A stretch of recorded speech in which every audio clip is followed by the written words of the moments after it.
Okay, let's start with our blessing.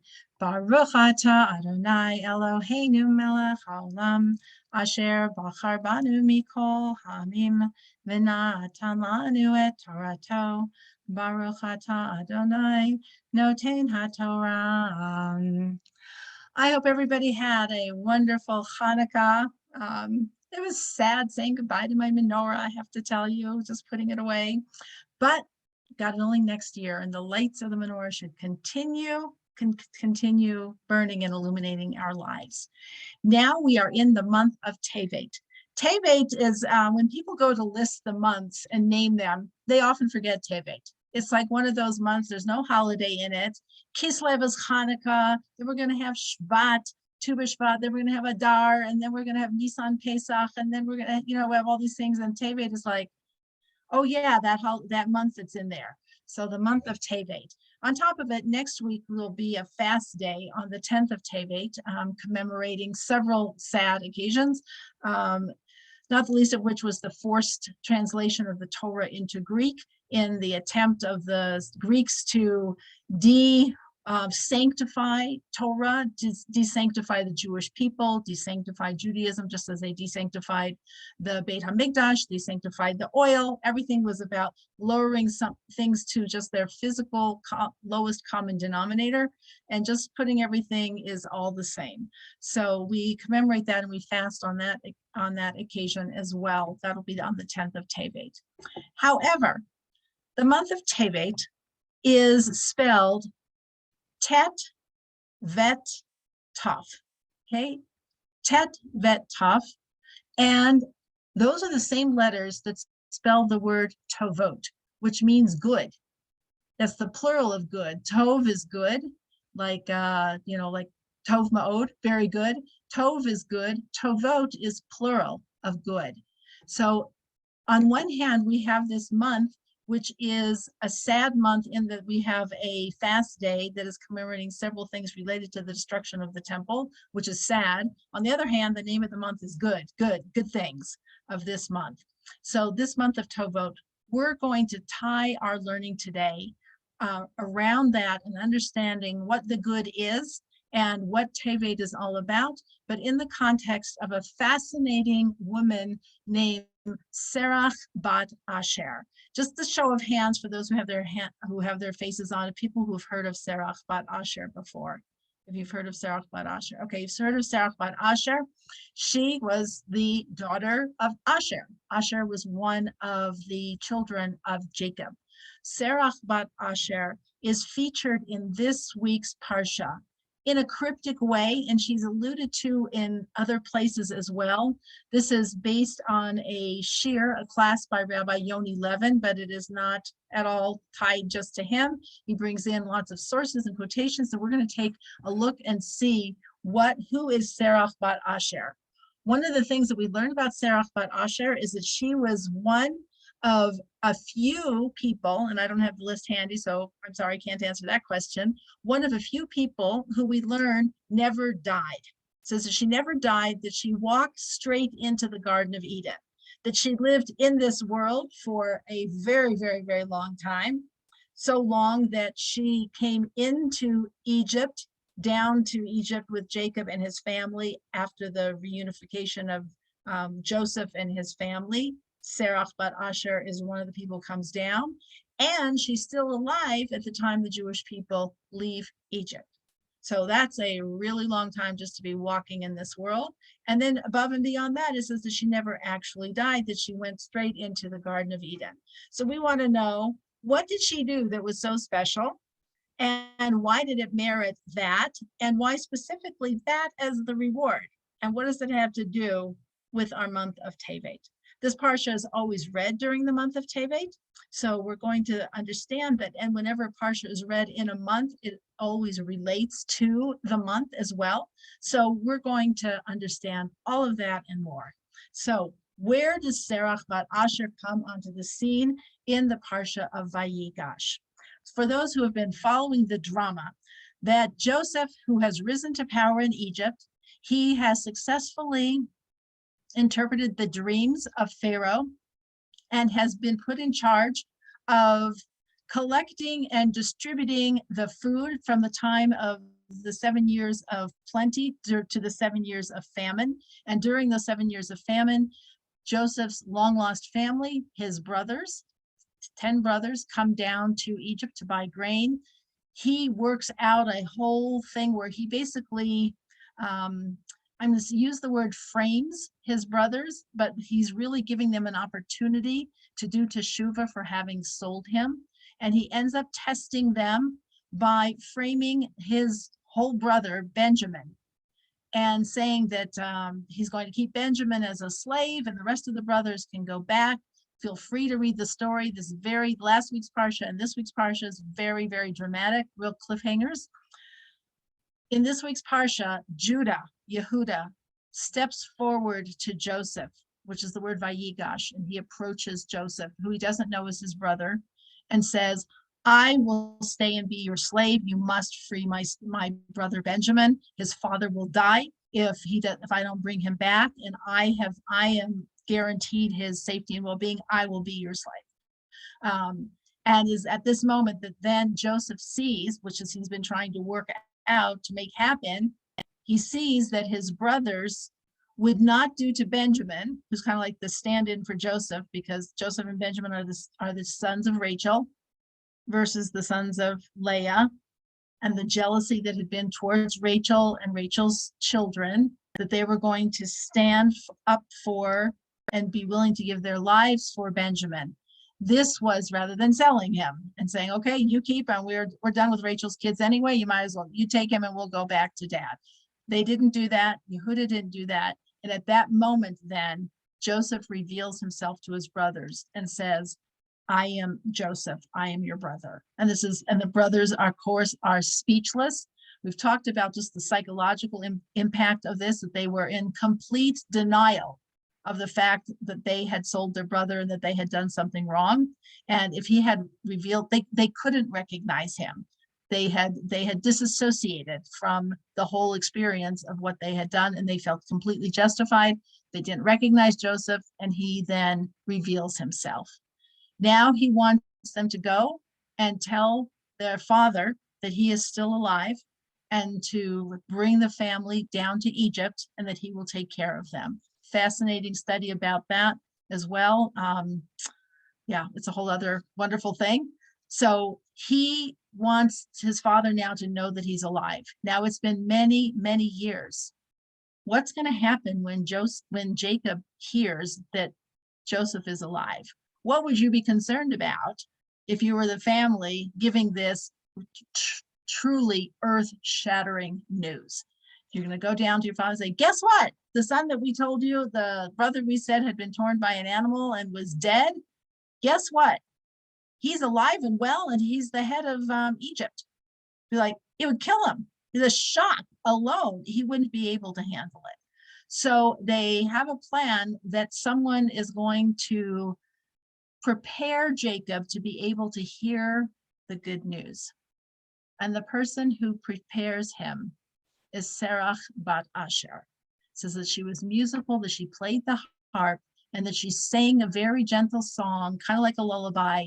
Joseph is alive, he's down in Egypt, and that just like in the realm of a song and a story, it wasn't directly news to him of, guess what, Dad, Joseph's alive. It's like, I'm just singing a song about Joseph, and it brought happiness to Jacob and reawakened his neshama, because it said for the entire time that Joseph was gone, Jacob was in a permanent state of mourning, which is not a Jewish thing, just by the way. We have a whole mourning ritual. You don't mourn for the rest of your life, but Jacob was in mourning for Joseph the rest of his life. It says God didn't speak to him. He could not, the divine presence wouldn't rest on him because he was in a state of mourning. And we'll talk about why. It wasn't just his child, as any parent would. There was something deeper going on. So when Serach says, Ha'od Yosef Chai, Joseph is still alive and he's down in Egypt, it said it kind of revivified Jacob. And that then when the brothers came to tell that he was alive, that then he could hear it. And then he was still in shock, but he wasn't like completely overwhelmed and like didn't have like a heart attack, God forbid. So the question is, it says, for this, Serach is given she's given eternal life. It's like, does this mean, oh, cute baby, hi there, Roberta, that is giving good news? It says, what's so good about giving good news? So it's very interesting. So let's just back up for a moment and talk about the other time when we talk about good news. I think I've shared with you before that growing up in Littleton, in a completely non-Jewish neighborhood, that I came home and told my mom that I was going to join a club, and it was called the Good News Club. And I thought, well, that sounds fun. And it was in Randy Austin's house at the top of the block.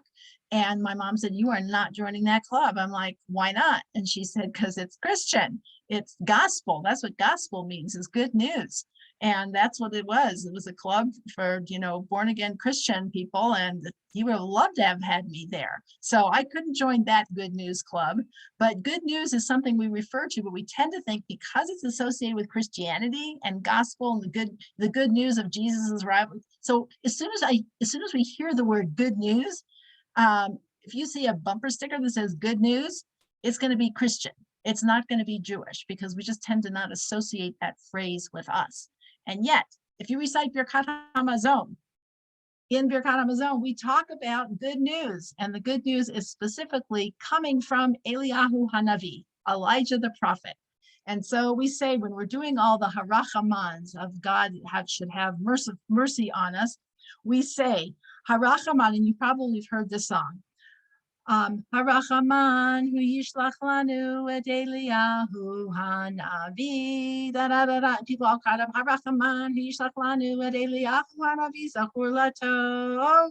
And then the next phrase is Vivaser lanu lanu, vivaser lanu lanu, vivaser lanu, besorot tovot. Yeshuot v'nechamot. Besorot tovot means good news. Besorot tovot, people will often end their letters with that. In Israel, in Hebrew, they'll say it should be besoros tovos, besorot tovot.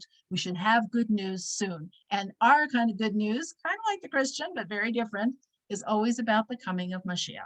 That's the ultimate good news that we're talking about, is the coming of Mashiach and the coming of redemption.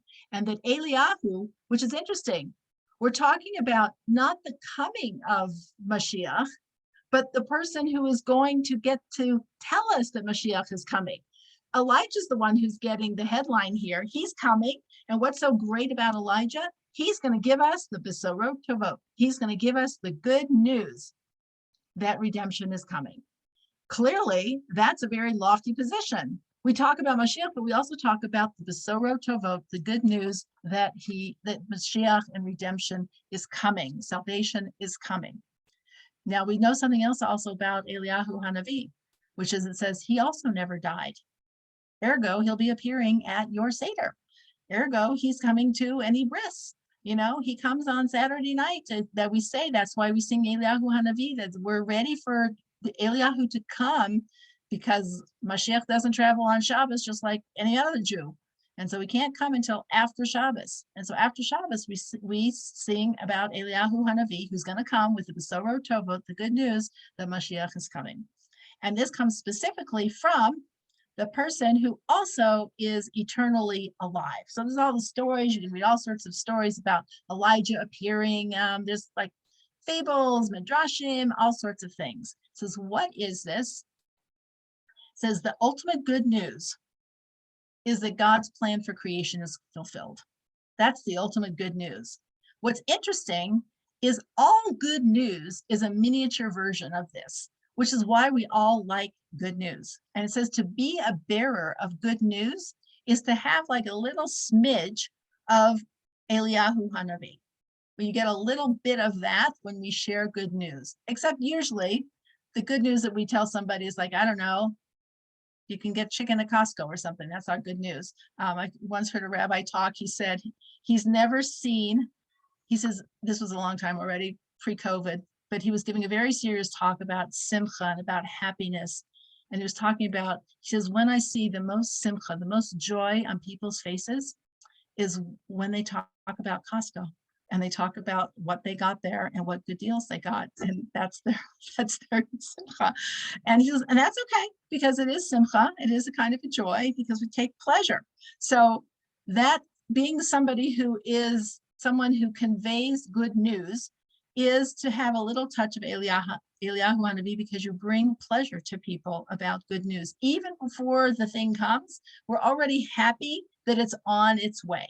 It's like now when you can track your packages and they say it's like it's on its way, and you get like more and more excited as it's like out for delivery. It's like, okay, I'm already excited as if it was here.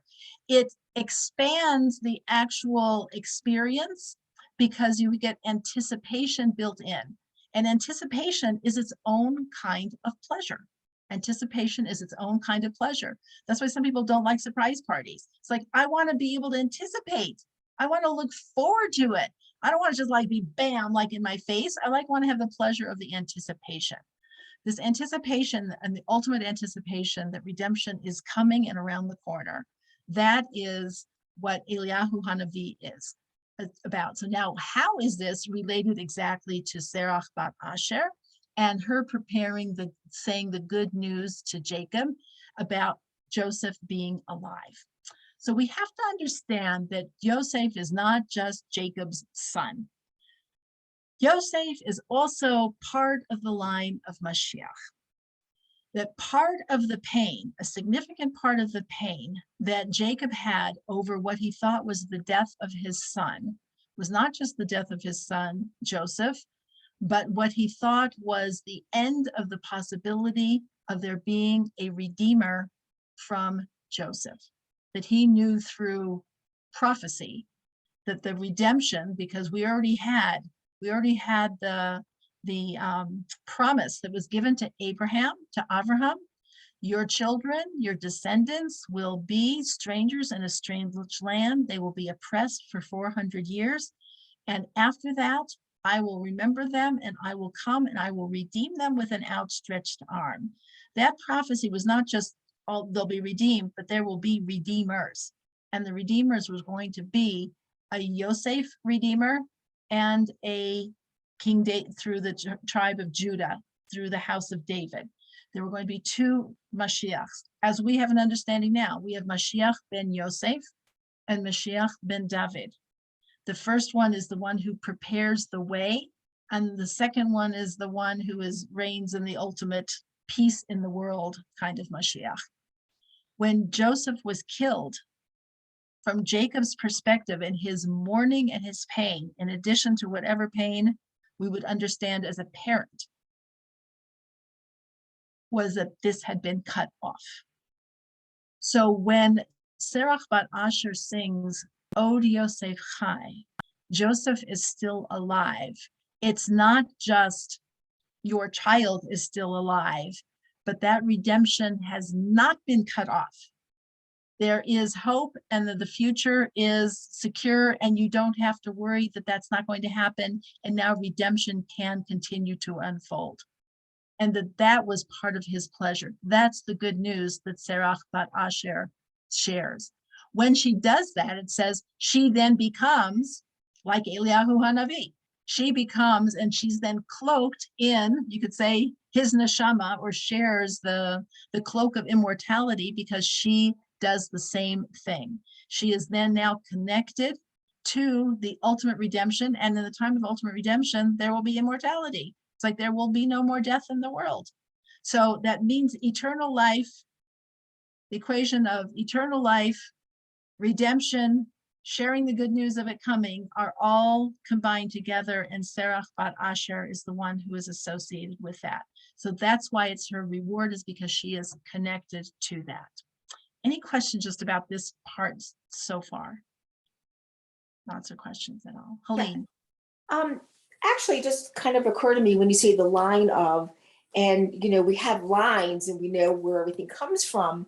So do we have any idea at all of the line of Joseph and the line of King David? I mean, we say it here, but do we actually have any idea of more than that? And who actually, because we have Kohen, so we know who's a Kohen, but then Right. who is the line of Joseph? And yeah, Joseph and King David and David. So the King David question is actually easier to answer because we have the line of Yehuda is all of us. Most Jewish people who are alive today are from the tribe of Judah, or from the tribe of Benjamin, or from the tribe of Levi, meaning Kohanim and Leviim. Those are the Jewish people. That's why we're called Jews. That's why we're called Yehudim, is because we're from the tribe of Yehuda. So we have the 10 lost tribes, and those people included, unfortunately, Manasseh and Ephraim, who were Joseph's sons. However, there's some of those people there too. People didn't live in like rigid boundaries. So we are not as clear about who is from the house of Joseph, a Mashiach ben Yosef. We don't know who that is, but there are people who keep track, and they have their lineage. They have their lineage and trace back to King David.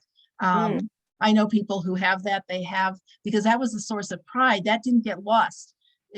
Jewish people kept track of those things. Because it was important, not just from the tribe of Yehuda, but people kept track of that for a long time.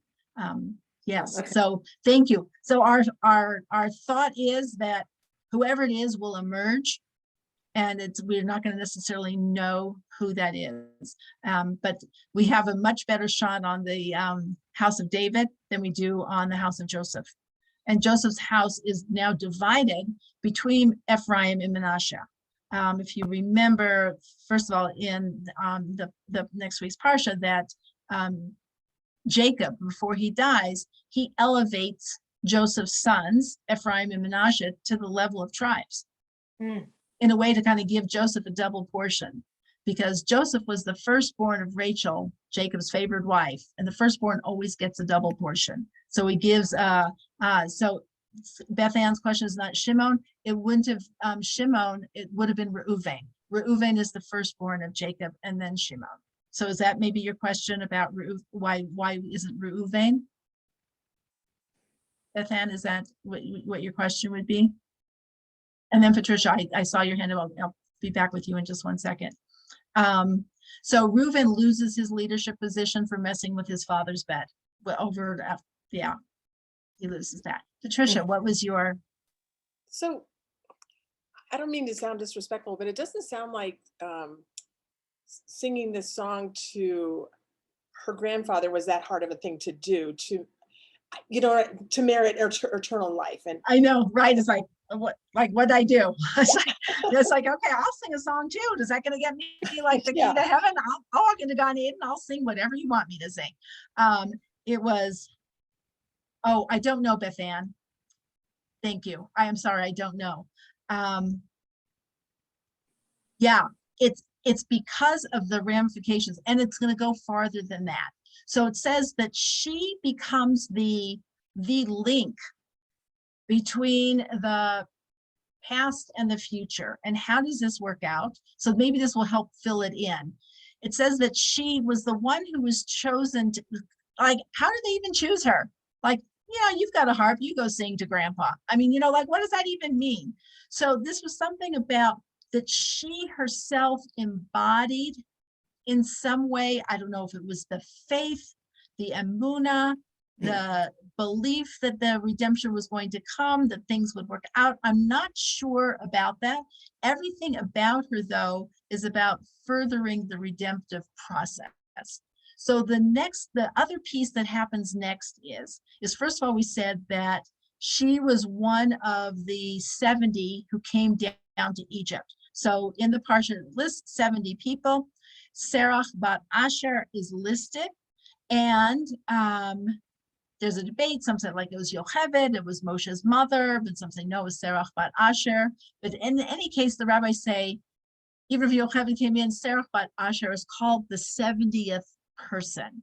And like most people, like, I want to be the first person. Like, why can't it be first? Like, why do I have to be 70th out of 70? It sounds like being last is, people say last is last but not least, but last sounds like least. Like, why? What's the deal about being the 70th? So 70 is the number that represents completion.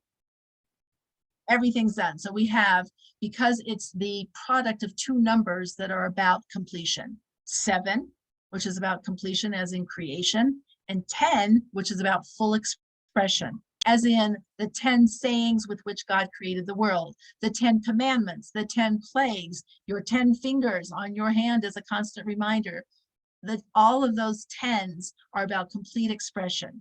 You have complete expression times completion of 7 equals 70. That means the whole ball of wax. That's called ultimate shlemut, ultimate wholeness. That's why we had the Sanhedrin had 70 members. That's why we talk about the other nations of the world, that there's 70 nations, 70 root languages. Everything is about 70. Her being the 70th, it says that like if there would have been 69, it's like the missing puzzle piece. Where's the last piece? You know, when you're missing one piece, you're really missing the whole thing. I mean, I'm going through toys and games and things like that to give away. I'm not keeping a puzzle that has missing a piece.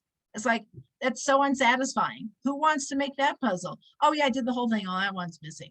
So it says Serach bat Asher was the shlemut person. She was the one who represents shalem, but not just in the count of how she came in, but in who she was. So that she was clearly, out of all the different people, not just happened to have a harp, but there was something that she was able to convey the message, that she was at the soul level that could connect. And her role continues. What's the next thing? It says that because she was alive at the time when everybody, her family came down, Joseph reminds, before he dies, he tells his brothers that in the future, when God will remember you and you are taken out of this place, you are to take my bones with you and take them to the land of Israel. When Jacob dies, Pharaoh allows Jacob to be carried and buried in Hebron at the Ma'arat HaMachpelah, the cave of Machpelah, which the Arabs say the Jews have no connection to. But anyway, yes, he's buried there. When Joseph went and accompanied the casket of his father, Pharaoh sent an honor guard for that, but he also sent like an army out of respect for Jacob, but also to make sure that Joseph came back. That's all you need, is your lead person defecting, and you know, there's a powerful pull to go, why wouldn't you go back to the land of Israel? Why wouldn't you go back? Like all your family's done, like famine's over, like go back. So Pharaoh sent an army to make sure that he could go back, that he would return to Egypt. When Joseph dies, and he's, you know, the second in command, Pharaoh's not letting him be buried in Israel. He is embalmed, and they put him in a casket, and they sink him into the Nile. Because he was such a blessing to the Egyptians. This wasn't to be mean. This was from a pagan belief of the Egyptians that if Joseph's bones were in the Nile, it would bless the Nile, which was the source of fertility for the agriculture of Egypt. So as far as the Egyptians are concerned, Joseph was amazing while he's alive, and we're going to benefit from him after his death as well. His casket's going into the water. Now, Joseph made his family promise that they were going to take his bones out. So there are two things. The first thing is going to be, who's going to remember where they sunk that casket? I can't even find where I put, you know, like my, one year I hid my Hanukkah presents so well that then I could not find them. Downstairs in the storeroom. I'm like, I know I put them here somewhere. But now you're thinking about, how do you remember along the water's edge where Joseph's bones were buried? It says, who knew? Serach bat Asher.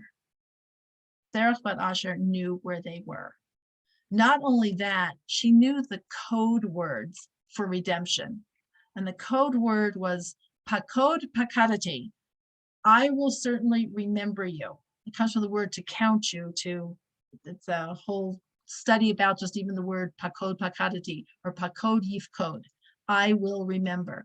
And Joseph says to the family, when this happens, when God says this phrase, whoever says this phrase, that will be the Redeemer. That code was given to Serach bat Asher. She was the one who was entrusted with the code. What does this mean? It means that throughout the time of the enslavement in Egypt, if anybody arose as like a false savior, like I'm going to be the savior, let's all leave Egypt, because that could have happened. And I guess it maybe did happen. They would have to pass the test of Serach bat Asher. They would go and she would say, what's the code? If they didn't say pakod yifkod or pakad pakadati, it's like they're a phony. They're a phony. So when Moshe comes after the burning bush, we go to the burning bush and we see, which will be coming up very soon. Hold on 1 second, let me get to it. When God is talking to Moshe and he says, he's telling them to, telling him to go to Pharaoh. Hashem answered Moses. This is page 305 in the Chumash, or chapter 3, verse, hold on 1 second. It's going to be in, our quote is going to be in verse 16, but he's giving him a whole thing. Hashem answered Moses, I shall be as I shall be. And he said, so shall you say to the children of Israel, I shall be has sent me to you. God said further to Moses, so shall you say to the children of Israel, Hashem, the God of your forefathers, the God of Abraham, the God of Isaac, and the God of Jacob, has dispatched me to you. This is my name forever, and this is my remembrance from generation to generation. Go and gather the elders of Israel and say to them, Hashem, the God of your forefathers, has appeared to me, the God of Abraham, Isaac, and Jacob, saying, and here's the code word, I have surely remembered you and what is done to you in Egypt. Remember, Moshe has been absent from Egypt. He had to flee Egypt after killing the Egyptian who was attacking the Jew. Who's this guy who wanders in and says, God spoke to me? Jews are skeptical. It's like, yeah, right. It says, you tell the Jewish people, and it says then in that quote, and that's in verse 17, and you say to them, hold on 1 second. Sorry, that's verse 16. And you say to them, pakod pakadati etchem. And as soon as they hear that word, she says that to Serach bat Asher, says, that's the code, that's the ticket, that's the PIN number, this is the real Redeemer. Because why would they, Moshe himself said, they're not going to believe me. Like, why would they believe me? It's like, because I'm going to give you the code word. Serach bat Asher knows the code word. You'll tell her, she'll give the authorization, and they will believe you.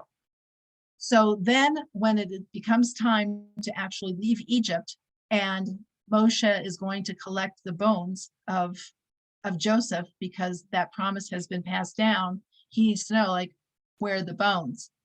And he asks Serach bat Asher, and she tells him. And then specifically it tells us when they leave Egypt, this is in Parsha B'Shalach, it specifically says that, hold on 1 second, this is on page 367, is that right? Yes, 367, this is Parsha B'Shalach, chapter 13, verse 19. Moses took the bones of Joseph with him, for he had firmly adjured the children of Israel, saying, God will surely remember you, and you shall bring up my bones from here with you, and you shall take them, they shall take them with you. And he said, pakod yifkod, God will surely remember you. Now to us, we'd say, like, that's not really sounding like much of a code, I will surely remember you. Doesn't that sounds kind of like just like poetic, but there are a lot of things you could say. Think about when it says like to create your password, to have a strong password, like what are you supposed to have? Like something that no one will know. It's like sometimes like the obvious thing is something that no one would know. If you try to be too tricky about it, that's what somebody can figure out. Pakod pakadati, it's like, that sounds like it's not anything. Nobody would think of that as a password. That's not going to be the PIN number.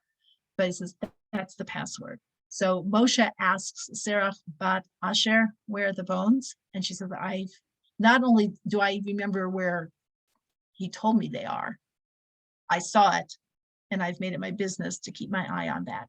So what does it mean to keep your eye on the bones of Yosef? Is that just like, I'm not going to lose my Hanukkah presents, so I know where they are? Or it's like, what does it mean to keep your eyes on the bones of Yosef? So the bones, the Hebrew word for bone is etzem, okay, atzmot.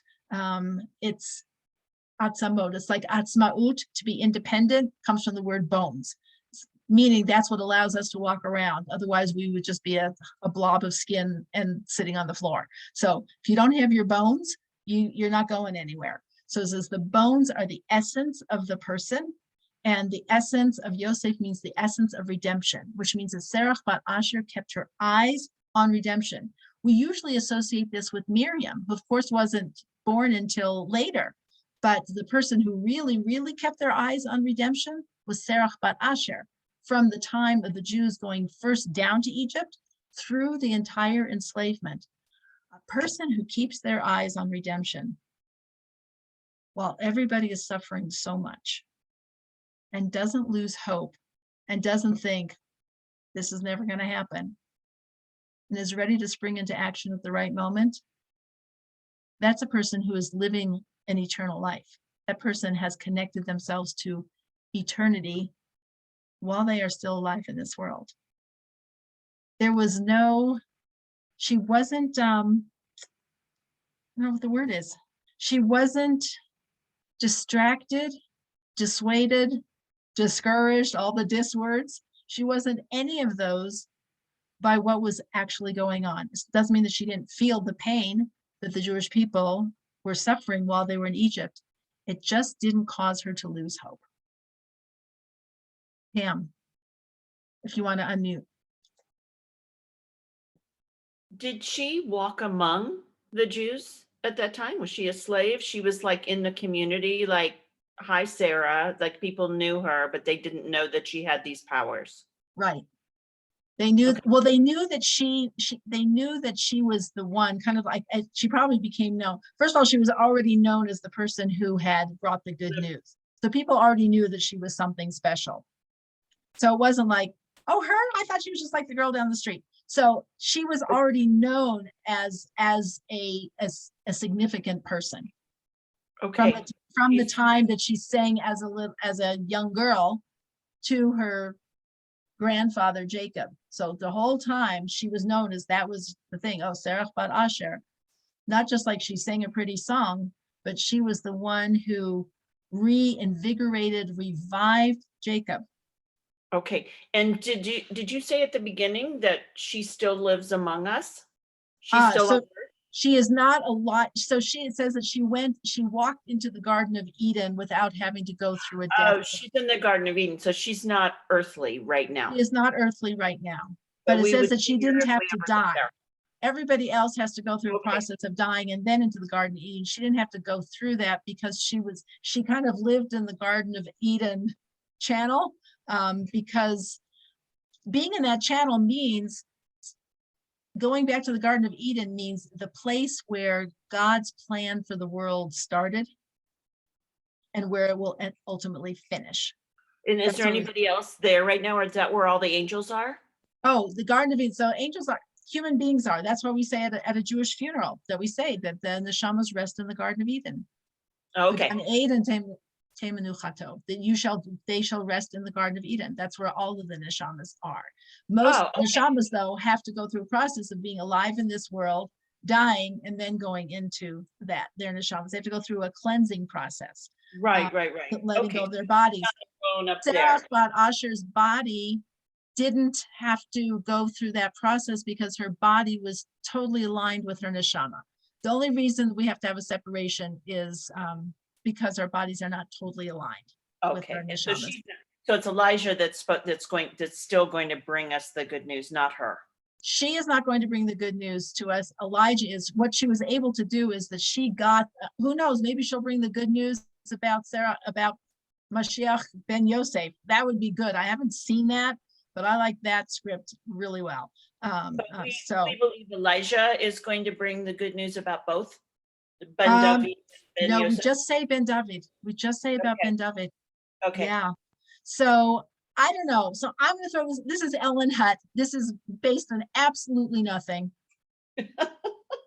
This is based on me saying this. You know, maybe it's all of our jobs is to be the Serach bat Asher, is to be the person who brings the good news and has her perspective on even in the difficulty, because that's the Yosef part of it. is the part of the preparation part. And the preparation part is the challenging, difficult part. It's like when things are under construction and things are looking a little difficult, challenging, and upsetting. Renee. So is she considered one of the prophetesses? Is she a Navi or? That's a really good question, Renee. I'm not sure if I don't think that she has the status of a Neviah, but I'm not positive. But she is in the list of the people who went straight to Gan Eden. There's Pinchas went there, Yishai, who is Jesse, who is the father of King David, not King David himself, but his father. And there is a list of people, but prophet is a certain category of job description. It doesn't have to do with how great you are. Oh, if you're really great, you're a prophet. It's a job description. So the question is, are you that? There's even a question, I'm doing this Nach Yomi with the daily learning of Nach, the rest of Tanakh. And there's a question about Ezra. Is he a prophet? Because he's called Ezra the scribe. And yet, a lot of things he did were kind of in the category of the role of a prophet. So the rabbis debate this. So in the end, his story is not in Nevi'im, it's not in prophets, oh wait, that's not right, what I just said. He's not called Ezra Hanavi. He's called Ezra HaSofer. He's called Ezra the scribe. So your job description, again, doesn't say how important you are or how great you are. It says like what your specific role is.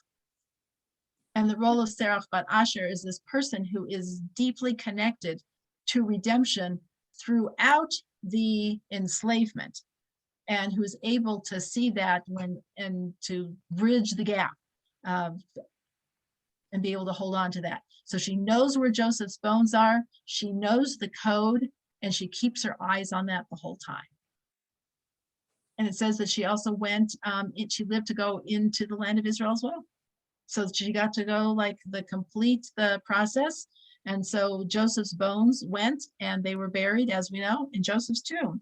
So even though the Arabs claim that as a mosque for some bizarre reason, and they've burned it to the ground on occasion, that's where Joseph is buried in Shechem. And the reason he's buried in Shechem, kind of interestingly, it says Jacob gave him the land of Shechem. Before he died, he says to Jacob, I think he kind of feels bad for Jacob. He feels bad for Joseph because Joseph kind of had a hard life, but he was also Jacob's firstborn son from Rachel. So he wants to give him something extra. So this is in next week's Parsha, Vayechi, chapter 48, verse 21. It's on page 275. And it says, this is when Jacob is also blessing Ephraim and Manasseh. Then verse 21, it says, then Israel said to Joseph, behold, I'm about to die. God will be with you and will bring you back to the land of your fathers. And as for me, I have given you Shechem, one portion more than your brothers, which I took from the hand of the Amorite with my sword and with my bow. So that is the land that he is given. Now, it's a little ironic about Shechem. Anybody recognize that name? What else happened in Shechem? Is that where Dinah Yeah. had her misfortune? Dinah had her misfortune there, and that's also where the brothers were when they sold Joseph. So this is Joseph coming back to, it's like, I'm going to give you the land, very place where your brothers sold you from, that land is going to be yours. Because when he gives him that land, we know from when the brothers sold Joseph, this is in Parsha Vayeshev, page 203, this is chapter 37, verse 12. Now his brothers, meaning Joseph's brothers, went to pasture their father's flock in Shechem. And Israel said to Joseph, your brothers are pasturing in Shechem, are they not? Come, I will send you to them. Fateful, fateful words. So Shechem is the place where he is taken from, where he was kidnapped, sold, but it becomes the land that Jacob gives him, that land, that property. Andy, actually, Jeanette, I see your hand. Hi, Ellen. Hi, Jeanette. Hi, so great to see you. Me too. Is there, as you speak about Sarah totally being in line with her Emunah, correct? Yes. Which directly to the land of Eden. Is there a place in the Torah or somewhere that has a list of the names of who were able to go directly to the land of Eden and why? Yes. So yes, there is. So that was one of the people I mentioned was Yishai. Jesse, who's the father of David, was also one of those people. But there is a list, and I think it's in the Talmud. It's not in the Torah. And when we say to go to the land of Eden, obviously that's the spiritual realm. That's Gan Eden that we refer to in, like again, at the funeral for your dear mother. When we said the El Malei Rachamim, that the person that they shall rest in the Garden of Eden. That's where the neshamas go. But most of us have to go through a process of clarification. And what is the name of that? The process of clarification, that's called death. I thought there was a different name. Like, you're talking about Gehenna, or there's a cleansing process for that's why we say Kaddish for the person is for the 11 months after they die is the cleansing process. Right. When you speak of the place of Eden, I thought that you said that there was another name of the area of the process of getting to Eden. Oh, I think did I misunderstand that? I don't recall. So usually the process is that a person dies, and when their neshama separates from them, and then they go through their neshama goes through a process, and then their neshama then goes to Gan Eden, to the Garden of Eden, and that's that's the place of rest until resurrection. Okay, thank you. Yeah. So, Gehenna is one of the words used, but that's usually people think of that as hell, but it's really called God's cleaners. That's where we go through a process to be able to be worthy to come up. And all of us, that's not considered bad. Like, they had to go through a cleansing process. It's like, that's everybody, except for like 7 people, like in human history. It's not, it's a very short list. And there's nobody currently on it. There's no current people these are all people from the past. 7, nobody. I'm not saying it's 7 exactly, but I'm saying it's a short list of men and women, whose lives were in such a realm that they didn't need to go through that process. Now, again, and it's not that they were perfect people, just by the way. It just means that and I don't know the definition of each person, but there is a list of specific people. So Elijah is one of them, and Serach bat Asher is one of them. That's very surprising, considering so many did so much good then. So it's not about how much good a person did. It has to do with where somebody's head is at. Yeah, it's not about how good they are. Hopefully somebody who does this is also good, but otherwise you would have lots of righteous people going straight to Garden of Eden. But we say no, that people go through a process. Now, we don't know how long the process is. It's up to a year. Now, some people say like, they just need to go in for a spot treatment and it was like 10 minutes. So we don't know what that is. That's one of the reasons why a child only says Kaddish for a parent for 11 months and not 12. Is that if you say Kaddish for 12 months, you are somehow implying or insinuating that your parent needed the entire 12-month treatment. And that's considered really disrespectful. So you also don't know, and you also don't want to say, I'm sure my parent was such a saint. I'm not going to say Kaddish because I'm sure they were only in this process for 2 seconds. But what if they're not? We're not the ones who can judge. So out of, to hedge our bet, we do it for 11 months, but we don't go to the 12th because that would be insinuating that they needed the full, extra treatment. And we don't want to say that. What is the difference of it's in their head versus how good they are? I don't know. I don't know. That's a good question. In their head, I'm talking about their belief system and their perception and how they act that out. It doesn't have to do with how good you are. There are good people who don't believe in God at all. There are good people who don't. And so that's probably a different discussion for a different day. So I don't know. Okay, thank you. But Serach, for sure, Serach was a good person. But I'll just give an example of Elijah. Let's just go to Elijah for a moment, because it's kind of his neshama sharing that Serach benefits from, that they kind of share that approach.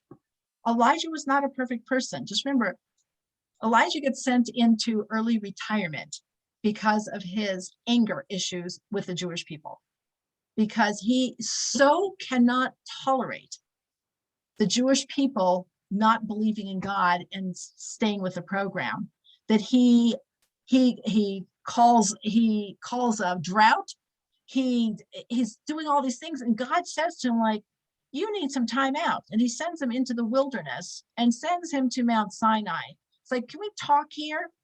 And gives him this whole thing, and it's telling him, like, there's a, that's the whole thing. God is not in the thunder. God is not in the lightning. God is in the still, small voice.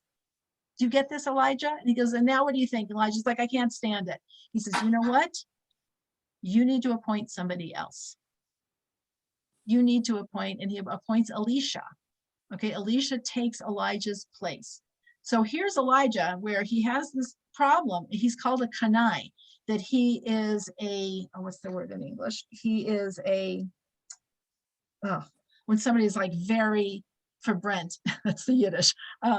He's jealous for God, except that he's too extreme for this world.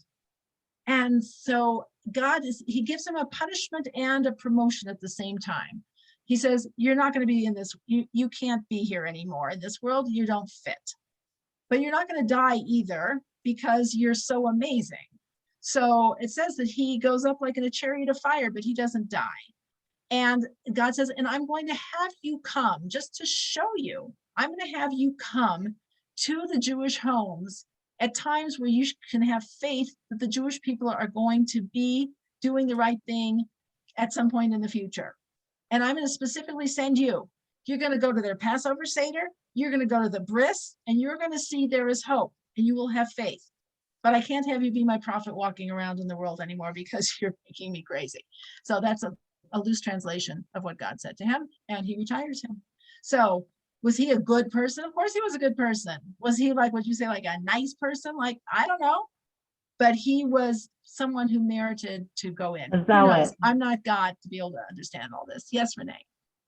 The word I think you're looking for is a zealot. Zealot, yes, thank you, a zealot. He was a zealot, and then he was called a Kanai. Thank you, a zealot for Brent. For Brent means like on fire. He was fiery, and he ascends in a chariot of fire, but he does not die. So our minds, I think, are too small, that we try to fit things into our neat boxes of how we understand things. This was a good person, and so they should go right to Gan Eden. Like, we don't know. Of course, we think that somebody who's good, and we say they must have gone straight to Gan Eden. In fact, there's a description that says a righteous person, that their death, that their separation of their neshama from their body is like a hair being pulled out of milk. It says, how much pain or difficulty is there to pull a hair out of milk? It's like it just slides right out. Somebody who is wicked, or not wicked, who is like I won't say wicked, is too attached to this world. It's like pulling cotton out of thorns. It's like, what happens with that? It's like, it's so stuck, it's hard to get out, and it's a bigger process. So what does that mean? I don't know what all that means. You can look at this from like 70 different ways. But when it comes to Serach bat Asher, so I'm sorry, just to say, when we think about our loved ones who are wonderful people, it is appropriate to say, I think they went straight to Gan Eden. That is an appropriate, respectful, loving, appreciative thing to say. But nobody says, my parent was such a saint, I'm not saying Kaddish. That would be arrogant, okay? That's chutzpahdik. Okay, so we kind of navigate both of those worlds. And we also do things in the merit of our parent after they pass away to elevate them even higher. That's why we have like an aliyah for someone's neshama.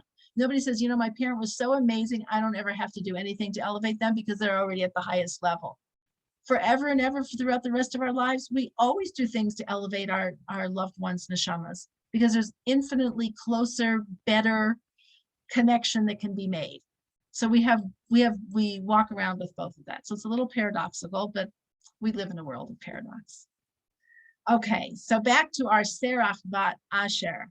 This is this person who the rabbis and the midrashim have a whole lot to say about her.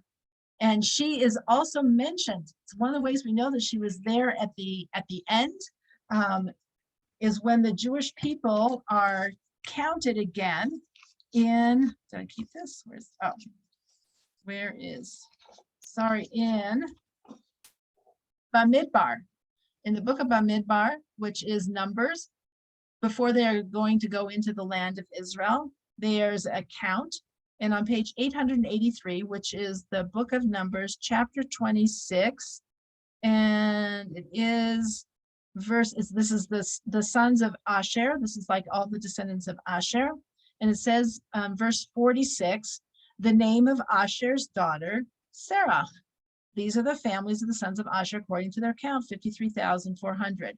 But it doesn't say the sons of and the family. It just says the name of Asher's daughter, Serach, meaning we're counting her as an individual. She is still alive at the time of going into the land of Israel. So she is the one who is the link in the chain from going all the way back to Joseph and the reunification of the family, coming down to Egypt, being the one entrusted with the Pakod, Pakadati or Pakod Yifkad, God will surely remember. And I know where Joseph's bones are, and I'll be with you while they are transported and into the land of Israel. And then they are buried, the bones are buried in Shechem, which is where Joseph's tomb is. This is called the Besorot Tovot. The best news of all is that God's plan for creation will find its rightful conclusion. Because what upsets us most of all is when we think, the world is going downhill and I don't see how things are going to work. Look how awful it is. Look at all, the people who hate us, the people who are against us, if you want to talk about pollution, whatever you want to talk about, you can find a reason to be discouraged and depressed and think like this is just going downhill.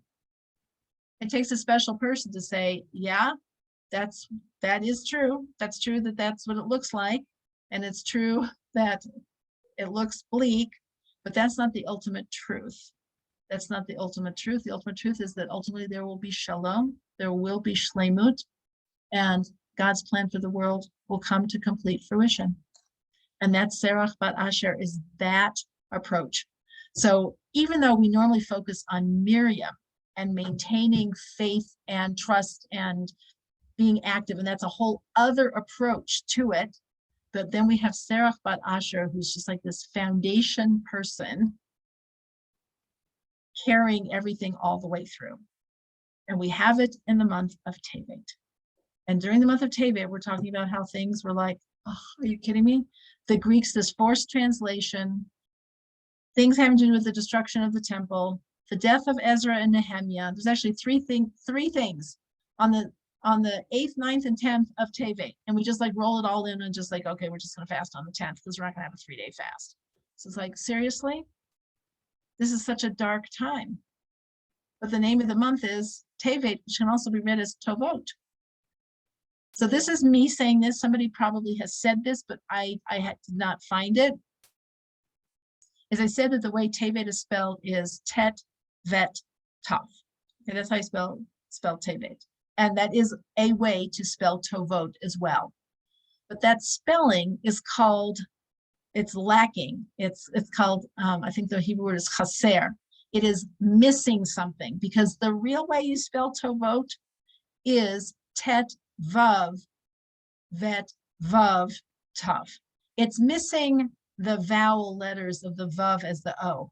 To, vote, those O sounds. You can use little dots, but the full way of spelling it, like if you look in your bencher, when it says Besorot Tovot, I'm going to hold this up here. See if you can see the word. Oh, it's backwards. That's not going to really help you. Sorry. No, we just saw it. Do you see a Besorot Tovot there? Yep. Tet, Vav. It's right at the very bottom by your finger. Yes. Yeah. Besorot Tovot. that's called Malay. That's called the full spelling of the word Tovot. That's like the ultimate full spelling of Tovot. So what do we have in the month of Tevet? It's just got the consonants. You know, I got a little dot for the vowels. We don't have the whole thing, but it's enough to be able to see. It's like good bones, you know, like I see that we've got the framework for it. It's just that we don't have it. It's not filled in yet. It's chaser. It's missing something, but it's still there. And we should be able to pronounce it and say it, even if we don't see those letters. Now those vavs are, okay, again, this is me. I haven't seen this, is each of those vavs is equal to 6. Okay, that's what 6 equals, vav equals 6. You put those two vavs together and you get 12. Who's 12? 12 are the tribes of Yisrael. When will there be the ultimate Besorot Tovot? The ultimate really good news is when we've got everybody all reunited. It's not going to happen until everybody comes all together. We can't say like, oh yeah, we're fine without them. It's like, no, we need everybody together. So there is a unification. So is this the question about the lost tribes? Are we finding them? Who knows? I'm sure God will make them appear whenever is the right time. But in the meantime, we can certainly unify the people that we have, that we know about. Everyone's like so busy looking for the lost tribes. How about the ones that we are afraid right in front of our faces? It's like somebody said to me, I thought this was really funny. They said, everyone's always interested in learning about the hidden messages of the Torah. It's like, what about the revealed ones? The ones that tell you like what you're supposed to be doing. It's like, no, I'm not interested in that. I want the esoteric. I want the mystical. It's like, what about what's right in front of your face? Okay, Right. so people want the lost tribes. Let's find them. It's like, well, what about the ones in front of you who are on this screen and in your shul and in your neighborhood? What about those tribes? It's like, so charity begins at home. It's like at first we have to get ourselves together, and then I think like we'll create like a magnetic force, and everybody else will come out of the woodwork, and we'll have everybody reunited. That's more important than trying to find the lost tribes. First, let's work on ourselves. So right now we have the month of Tevet, and we should look at that. And if you have a Jewish calendar and it has the word in Hebrew, you can look at that and see that it says Tovot. It does.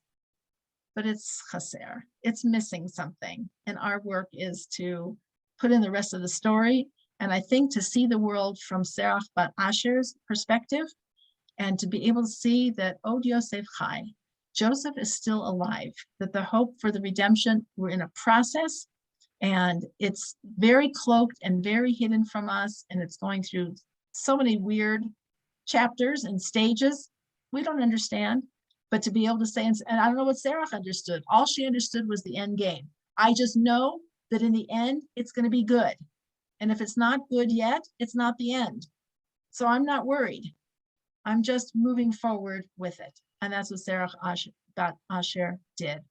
The word Asher, by the way, that Asher gets the name when Asher is named initially. Let's take a look at it. Let's see, hold on one second.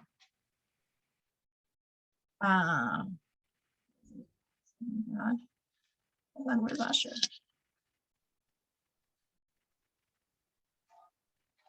Hold on, looking for the birth of Asher. Oh, sorry.